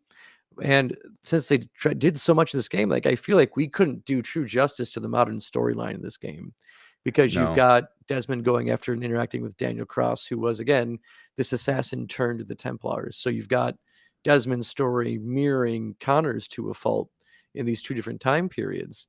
And you see, like, the havoc that the Animus has caused on Daniel Cross, uh, yeah, as his time as an assassin. And even, like, Abstergo's putting him through that machine too. And then you find out that, Desmond's purpose was to stop an actual apocalypse when the sun was going to release a giant solar flare that would have wiped out the planet because that's how the precursor race had fallen. yeah. That was the same So, issue. Yep, same yep, thing. So we get this closure to Desmond's story, and we're left with this opening in Connors, which is, again, like, an unfortunate way to leave the game. But at the same time, you know, great storytelling for Desmond, and even lots of great storytelling with Connor. It's just they teased us with there could be more with Connor, but we didn't get it. And I think that yeah, that probably has to do with the reception of the game because yeah, yeah, this definitely was heavily criticized when it came out, despite the fact that the hype for the game was definitely real. And it wasn't until Valhalla that another game actually beat the first year sales of Assassin's Creed 3. yeah. And the game still holds the title for the most units sold during the launch time, during that initial Yes, launch. It yes. was We mentioned that Mhm. it was the game that sold the most units the fastest in the Yep. entire Assassin's Creed series. And it Yeah, was what, 3.5 million the first week. yeah. It was insane. 7 million, and, I think within a month, and then 12 million by the end of that first launch quarter. So it Yeah. was totally like, as far as video games go, it seems like this one's gonna fuck. It's gonna be Eh, great. yeah, I mean, Mhm. this had, like, if Assassin's Creed had a zipper, there was a salmon falling out of that I mean, that for Assassin's Creed 3. It's Yep, the just dick the way it had is. slack is what it seemed like. Yeah, Dixon And Fold, baby. Yeah, and yeah, I mean, then the game had bugs. You had bobcats that were dancing all over your screen. Connor it's would sometimes climb things you didn't want him to climb. but this Mhm. is indicative of every Assassin's Creed game to an Yeah. extent. Mhm. This is the same issue that people got into with 2 where you would try to climb up a wall and then suddenly just jump off of it, Yep. right? Like, there were some Mhm. things that were just control issues. Mhm. Honestly, most of the people who run into game-breaking glitches and problems with the games, they're usually the ones that are playing it day 1 before there's even a patch out. Yeah. So for me, when I first played this game, the first time through, I didn't really have any major glitch Mhm. issues. Um, and then the second time through, since I was playing for completion, um, I was scared to death that for the frontier missions that one character wouldn't show up because Mhm. sometimes the character will not populate. Yeah. It didn't matter what version you're playing. Mhm. So that was the only concern that I had. And sure enough, the guy showed up. So I was like, okay, thank Whew. God. Yeah. Mhm. Okay, I don't have to replay the whole thing again. So like that was the only glitch problem that I was concerned Mhm. with because I never ran into one otherwise. Yeah. Seriously. So, I mean, occasionally your PlayStation just freezes and shuts Oh, yeah, off. That that happens. happens. It doesn't matter what game you're playing. That'll Yeah. happen. Yeah, but that didn't happen Mhm. to me. It did not Yeah. happen to me. And So, it was the same with me. I didn't encounter a single, like, major glitch in this game. Like, and again, like, I guess also, like, again, like, that was just, like, the experience was wonderful for me the first time through. Like, actually, this game, until I beat it and beat it completely, like, this was what I looked forward to at the end of my day, and this is again, we talked about this is my first year teaching. I'm working 12 to 14-hour days between me getting to work, having to grade papers, make plans, and then actually carry out the school day, grade more things, plan more things, wake up, rinse, and repeat. But when I got home at 7:30, 7:45 at night, I got to escape and live Connor's life with him, and running through the wilderness, taking out those convoys, doing the storyline, and literally getting to experience another culture through Connor Yeah. was incredible to me, and it literally made my day every day I got to play that game. Not to mention the rope darts. Fucking A, those rope darts were cool. The Predator trophy, again, great fucking Easter egg that you put eagle vision on and hang like 5 people with rope darts. Yeah. Fucking love it. Yeah. Well, Mhm. speaking of loving things, Joe, we are going to now do the first attempt at doing our retro reviews and actually assigning numbers to things. All right. So, what we're going to do here, this is going to be something that we'll continue to do from here and into the future. We are Fantastic. we will aggregate our scores and keep track of them. We'll have a leaderboard. We'll Mhm. even show it off in our blog, folks, if you want to keep track of it. So, Joe, the first thing we're going to talk about here, Mhm. and we're going to go for out of a best score of 5. Okay. Okay. So let's talk about us some graphics. I guess out of a score of 5, Joe, what would you give graphics to Assassin's Creed 3? Assassin's Creed 3, and since we're talking Assassin's Creed, we have to have the appropriate scale. This is gonna be Hidden Blades. Ooh, So, I'm gonna go with 4 Hidden Blades out of 5 for the graphics. excellent. Um, and just because, again, like, no game's gonna be perfect. Anyone who says you've got perfect graphics, even like my absolute favorite series with Uncharted, and like the absolutely like breathtaking, legitimately beautiful like cutscenes in that game. I'm still not gonna say that thing has perfect graphics. Like there's like until I'm in a video game and I cannot tell it's not real life, nothing has perfect graphics. So I'm gonna go with like for its time, like especially first playthrough on the PS3, beautiful. They were gorgeous, but they weren't perfect. So, 4 Hidden Blades out of 5. And you know what? I'm gonna mirror your statements here. Mostly because I thought at the time that Revelations graphics were pretty damn good for the Mhm, PS3, especially I wouldn't say near the end of its, life cycle because the PS3 was still hammering out quite a few games, but for them to have made Assassin's Creed 3 look the way that it did mhm, and starting at the very end of Assassin's Creed 2 to develop it, I mean, that's something that I think needs to truly be appreciated here. To be able to achieve that level of graphics with that kind of development cycle, yeah. I mean, I don't yep, I kind of agree with you that, yeah, perfection, not necessarily, mm-mm, but advancing the series from what it had been and taking an engine that worked, graphics that worked, combat system that worked, and then making it look as good as it did mhm. in this engine, yeah, the graphics are definitely pretty damn good. Oh, yeah, beautiful. Uh, And that going on to gameplay next. yeah. So, with the actual enjoyment of this game, I'm gonna let you take this one first. Where are you going out of 5? Well, for me, I am gonna dip just a little bit here. Mhm, I'm gonna go 3.5 out of 5, and only because of the fact that this is something that does take a little bit of a learning curve to mhm, get used to. I mean, it just does. If you're someone who played, the Ezio trilogy, like let's just say if it's a brand new person that bought the Ezio trilogy and then they bought Assassin's Creed 3 remastered, if you just bought those 2 games and you played them back to back and you finished out Ezio and you went straight to Connor, you would sit there and go, "Holy shit. mhm, I gotta figure out brand new weapons. I gotta yep, figure out, brand new hunting systems. I gotta do mhm. all this stuff." Weapon Now, wheel is entirely different. the weapon wheel is entirely Yeah, different. Yep, you got mhm, it. So, I'm not gonna say the gameplay doesn't work.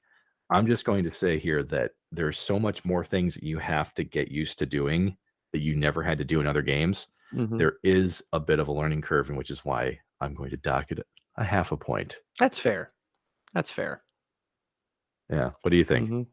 And this is where I will fully admit that my homeboyhood for the Assassin's Creed games or not yeah, not a homeboy, fanboyhood is gonna be pulled on, like, all the way over.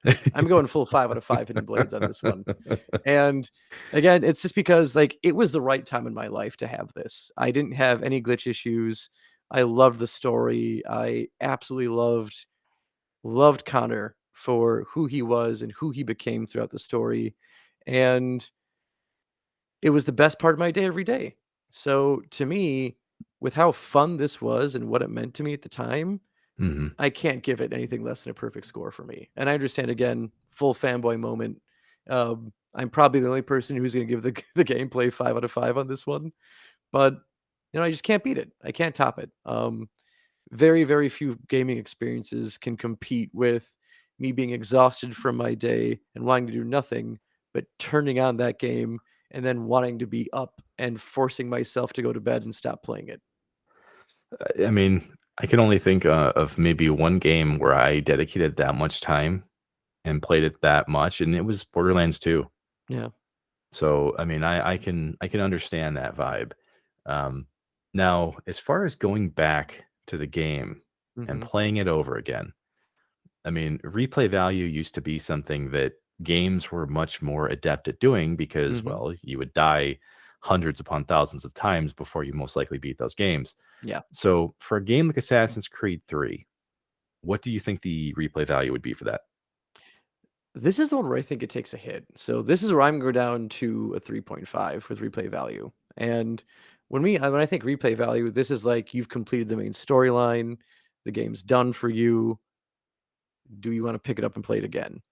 And this is one where like the online was fun enough back when there was an online. The remastered version does not have an online version where you have competitive play. And the competitive play was fun enough, but it was nothing groundbreaking, nothing too great. It was basically the same thing we had gotten in Brotherhood, because I don't think Revelations had online play. No, Revelations, Did it? did have online play. So Okay. Brotherhood had, Mm-hmm. a fairly simplistic, like, couple of modes that you could play. Mm-hmm. Revelations also had the same, like, deathmatch modes and all the same, Yep. basic things. And then I think 3 was the one that introduced, like, the Wolfpack mode, Oh and yeah. Mm-hmm. so it was still fairly simplistic stuff, but Yep. yeah. But yeah, nothing great, nothing groundbreaking. So and like, me, like, I play all 4 Uncharted games every year because I love Yeah. fucking playing those things through.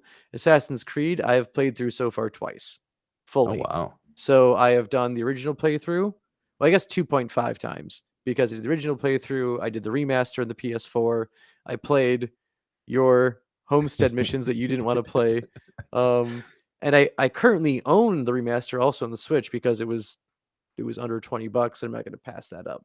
Mhm. So I have, but I haven't played it yet.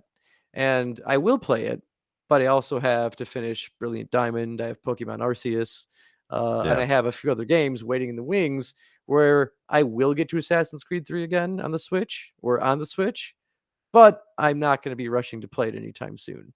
So Mhm. that's where it's like, you know what? I can get like not wanting to replay it over again and firing it up one more time to just go through the same story again. I can see like people aren't crazy about doing that. And that's kinda gonna mirror what I was gonna say because Mhm. when you look back at even Brotherhood and Revelations, those were games that I would actually still fire up, and sometimes I wouldn't even restart a playthrough. I would just go in and get into random fights. Mhm. I'd take out the parachute and go to the highest point, jump off, and just see where I land. Yeah.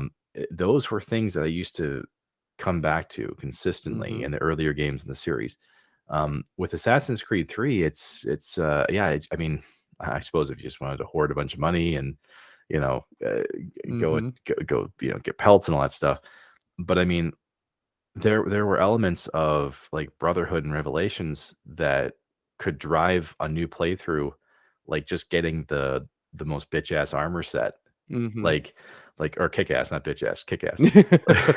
You know, like you had Altair's armor in 2. Like Yeah. if you started up a new playthrough, you wanted to get Altair's armor as Mhm. fast as you could and then go to town. Same thing goes, with Brotherhood and Revelations. There's a cool piece of armor you can go get Mhm. and that can help vault you into a new playthrough. So yeah, for me, I would say like it's gotta be a 2.5 because it's not a game I could even see myself revisiting despite the Mhm. respect I have for it and the fun that I had with it, revisiting it. Yeah. Um, I I think I only replayed it. Yeah, I only played it twice, just like Mhm. you, for the most part. Two times. You Yeah. love it, and Mhm. I had to see the light, and I've almost played it as many times as you have. So Mhm. Yeah, and yeah, I mean, honestly, to get my counter fix, I fire up Liberation, and I will play Connor's level. And that's when I'm like, I need to get back into Connor's boots again. I play that because I mean, honestly, I mean, it plays just like AC3 does, but you Yeah. get this nice little contained story of Connor helping out Aveline, Mhm. and it's fucking fun. So like that, I'll fire up Liberation every once in a while, and just to play Connor again. I don't Let's know get that why, just feeling. because it's contained, it's small, and it's the story is done right there, and I get to experience a full little part of Connor without replaying the entire AC3 game. Yeah, yeah, I hear you on that. Mhm.